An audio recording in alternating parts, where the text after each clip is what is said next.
IT, like in many knowledge businesses, the market will be different by the competencies.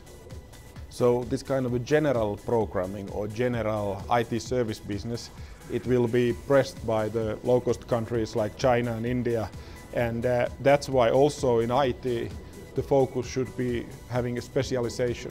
So that's why actually the answer to your question is that in the commodity part of IT there is not a massive need of additional capacity, but in those areas where the education system works and people are ready to perform and learn new things, there is an unlimited need of the competencies.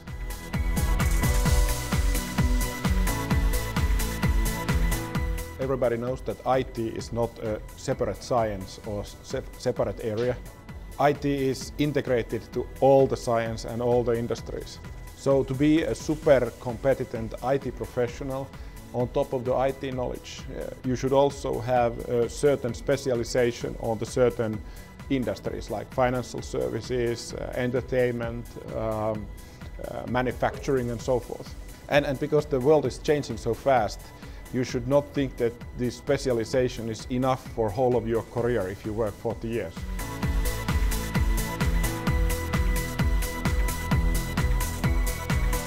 I think when I'm watching my son, who is 6 years old, he doesn't even know what means IT. He's just using IT everywhere. For sure, the automatization and increase of productivity is really accelerating. But but at the same time, I think I said it today in a startup tour event this in front of everybody, that actually the good news is that the world is getting more and more equal. 10 years ago, you had to be born in certain specific city to be a successful businessman. But in IT, and especially after 10 years, the super company can be born anywhere in the world. The probability that it's born in Silicon Valley is not anymore so high compared in being Paris, Kazan, Singapore or Beijing.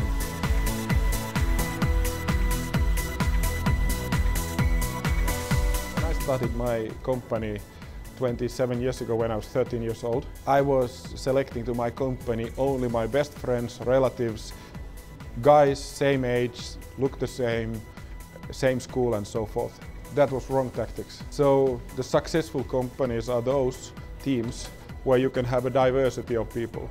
Young and old people, girls and boys, Russians, foreigners, students. And if you can have such a diversity, you can make miracles. It will make your company and your product automatically international.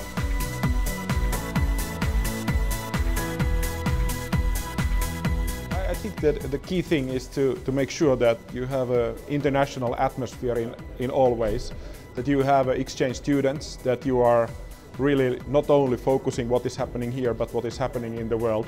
And I hope that the students who will graduate from the school, including also the teachers, would never lose their curiosity. Because if the curiosity ends, the innovation ends.